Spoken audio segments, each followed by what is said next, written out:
투자에 대한 모든 걸 파헤쳐보는 시간입니다. 투자 프로파일러 미스터 한, MBN골드 한규수 매니저님과 함께합니다. 안녕하세요. 네, 안녕하십니까. 네, 어제 제2의 동학 개미 운동을 기대해볼 만하다라고 이야기를 해주셨는데 오늘도 외국인의 빈자리를 개인과 기관이 채워줬어요. 그렇게 기관들의 매수 그리고 개인들이 이제 시장의 하방 경직을 좀 이끌어내기는 했는데 여전히 뭐 시장의 주도권이 뭐 개인들로 넘어갔는지는 아직은 좀 봐야 될 것 같아요. 아직까지는 전체적인 시장의 흐름은 기관 외국인들이 가지고 있는 것으로 보고 있어서 그 외국인들의 흐름에 따라서 시장의 주도권이 좀 바뀔 거로 보고 있는데요. 아직은 시장의 흐름은 조금 더 보고 가장 중요한 포인트는 결국에 종목이고 아직은 대세 하락에 대한 우려가 없이 종목을 중심으로 또 새로운 주도주가 나올 수 있는 가능성이 높기 때문에 새로운 주도주 탄생에 우리가 좀 대비를 좀 많이 해야 될 것 같습니다. 네, 새로운 주도주 찾기는 잠시 후에 해보도록 하고요. 먼저 내일장 단서 통해서 전략부터 세워보도록 하겠습니다. 내일 시장의 단서는 바로 다시 정부 정책이라고 내주셨네요. 네. 정책의 수혜를 받을 수 있는 종목들인가요? 이번에 이제 국내 증시가 대세 상승이 본격적으로 됐던 시점이 바로 정부 정책이죠. 신정부가 들어서면서 주도하는 정책이 본격화됐고 코리아 디스카운트 해소를 위한 그러한 정책으로 인해서 증시가 강세를 기록했고 그 상태에서 이제 반도체 업황이 강력하게 살아나다 보니까 이제 반도체 주주를 지수 급등을 했었죠. 이제 그 상승세를 주도했었던 반도체 종목들이 상승 탄력이 좀 주춤해지게 되면 시장의 관심은 다시 어디로 갈까요? 바로 이제 정부 정책으로 다시 이동할 수 있는 그런 가능성이 상당히 높은 것으로 일단은 보시면 되겠죠. 일단 전체적인 시장은 여전히 뭐 언급드렸습니다만 대세 하락보다는 기간 조정 가능성이 좀 있는 상태다라고 보시면 되겠습니다. 시장이 단기간에 많이 올랐을 뿐 아직은 반도체 업황, 인공지능 시장에 대한 우려감들은 그렇게 크지 않습니다. 인공지능에 대한 거품론은 있습니다만 아직까지는 기업들의 실적이 급격하게 꺾일 만한 상태는 아니기 때문에 거품론의 실체는 아직은 별로 없는 만큼 너무 걱정할 필요는 없겠다라는 측면이겠고 다만 주가가 단기간에 올랐고요. 또 나올 만한 호재가 좀 많이 나왔고 또 인공지능 거품론이 이어지다 보니까 AI 관련주의 상승 탄력이 좀 약화되고 그 상승 모멘텀이 약화될 겁니다. 자, 그러면서 시장에서는 앞으로 상법 개정안이라든가 이런 것들에 의한 정부 정책에 대한 기대감들이 조금씩 고개를 들 수 있기 때문에 정책 테마주들의 반등의 가능성을 여러분도 두실 필요가 있지 않을까 하는 판단이겠고 결국엔 반도체 쪽으로 들어갔던 종목군들이 또 자금들이 거기서 빠져나와서 어떤 종목으로 들어갈 것이냐. 일단 외국인과 기관들은 여전히 저평가된 종목 쪽으로 들어갈 가능성이 높습니다. 따라서 일단 보고 있는 것은 여전히 오늘 최근에 반등세를 기록하고 있는 금융주들이겠죠. 은행주와 증권주, 여기다 보험주까지, 여기다 지주사까지 다시 강세를 기록하고 있는 만큼 그쪽으로의 시장의 수급이 움직이고 있는 본격적인 흐름이 나올 수 있는 가능성이 있겠고요. 자동차주라든가 2차전지 관련주들 이런 종목들도 여전히 중장기적인 성장 모멘텀 대비 주가가 못 올랐기 때문에 그쪽으로 시장의 수급이 이동하는 것도 우리가 대비를 좀 하실 필요가 있다라는 얘기를 해드리겠습니다.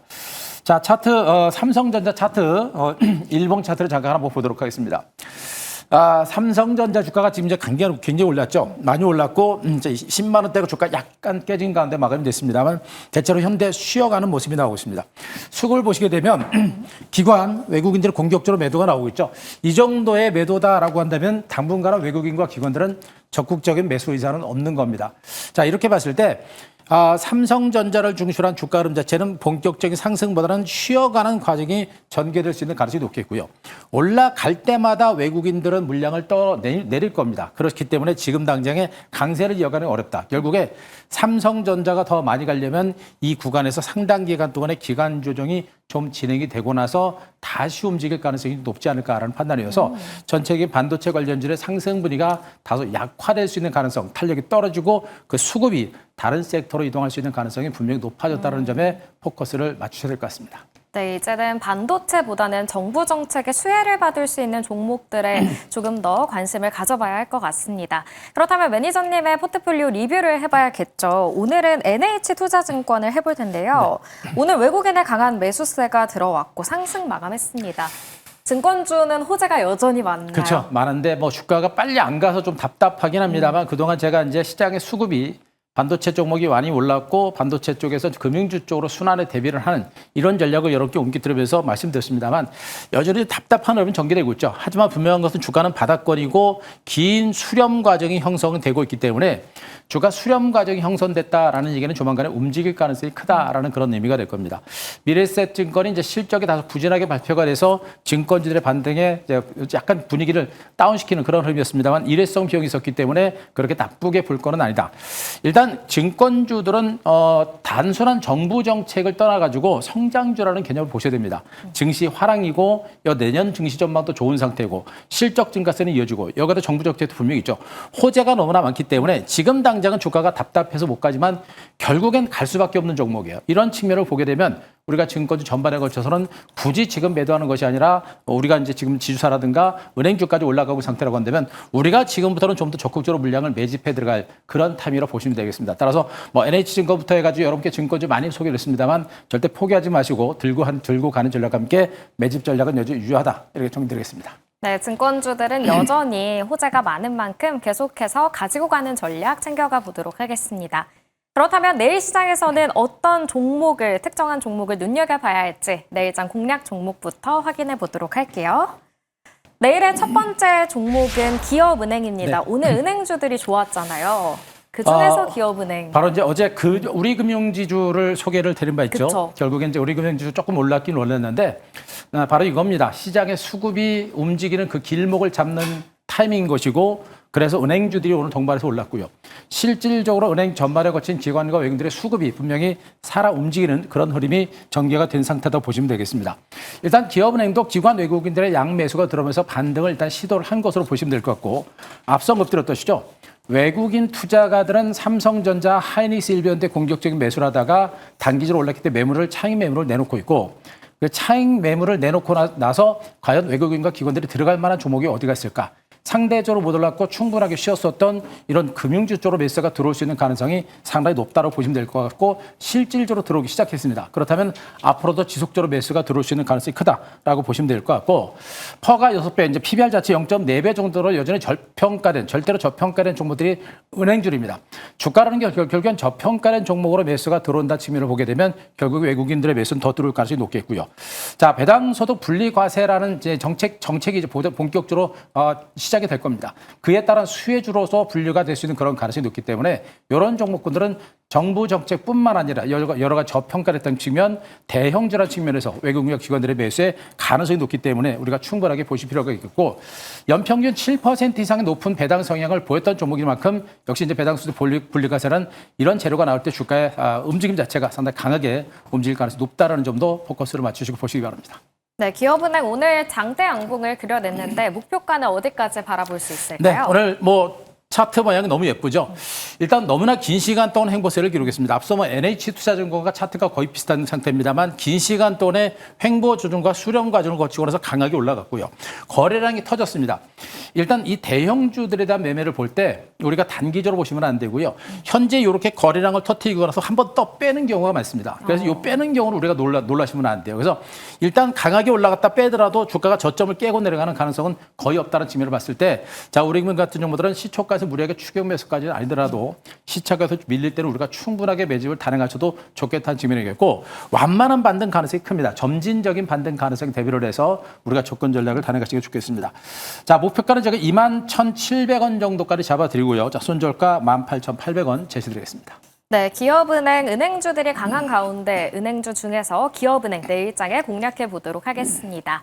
그렇다면 내일 시장에서 수익을 안겨줄 두 번째 종목은 어떤 걸까요? 바로 확인해 보시죠.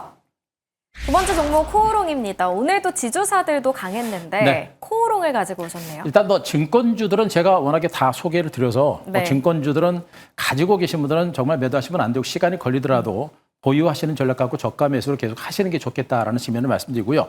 지주사들의 이제 주가 흐름 자체가 이제 좋은데 최근에 HD 현대라든가 또 한화라든가 일부 두산이라든가 이런 종목들은 성장주 맥락으로 올라간 지주사가 상당히 많습니다. 네. 그래서 그들 종목은 접근하는 데서 조금 조심하는 게 좋겠고요. 순수한 지주사로서 최근에 정부 상법 개정안 추진에 따른 수혜주들로 묶였던 상대로 못 올랐던 종목에 대한 관심들을 갖는다라고 한다면 바로 코론 같은 종목이 대표적인 종목이 되지 않을까 이렇게 판단 드릴 수가 있겠고 일단 기관과 외국인 투자가의 매수가 약간 들어오고 있습니다. 꾸준하게 야금야금 들어오는 형태가 되고 있죠.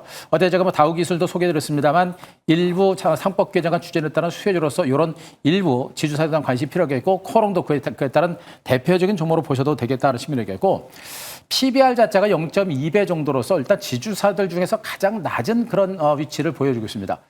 때문에 이제 정부의 주주환원 정책과 더불어서 자사주 매입과 자사주 소각이라는 그런 정책적인 이벤트가 있을 때 그에 따른 실질적인 수혜폭이 상당히 클 수밖에 없는 종목이 바로 이 종목이 아닐까 이렇게 판단을 좀 드릴 수가 있는 상태라고 보시면 되겠죠.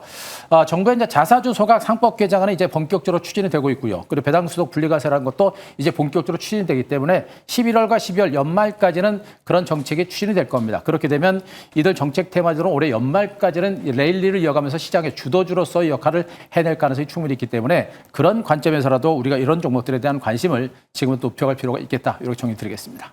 네. 코오롱 역시나 오늘 7% 강한 상승세를 보였는데 가격 전략도 세워주시죠? 네. 자, 일단 뭐 주가가 충분하게 역시 긴 시간 동안 조정을 받고 이제 반등이 시작되는 패턴입니다. 지금 증권주도 똑같고 지금 이제 은행주도 똑같고 지주사도 똑같습니다.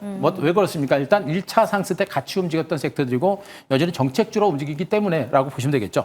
긴 시간 동안 행보세를 기록해 수렴 과정 거치고 나서 여기서 강하게 올라가다가 한번 빼버렸죠. 이게 바로 속임수 패턴이라는 것이고 이 정도의 반등이면 앞에서 속임수가 나타났고 이 정도의 반등이라고 한다면 이제 본격적인 반등이 나올 가능성이 있습니다.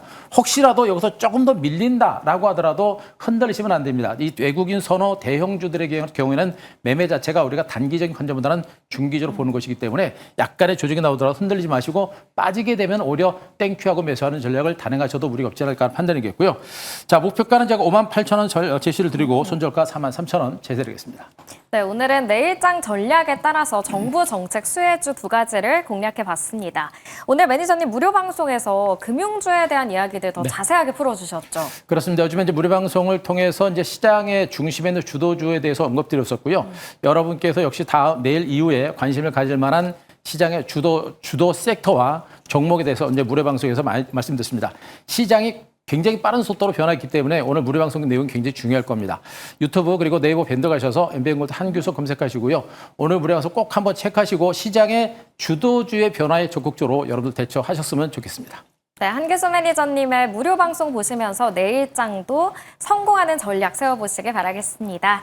MBN골드 한규수 매니저님과 함께했습니다. 고맙습니다.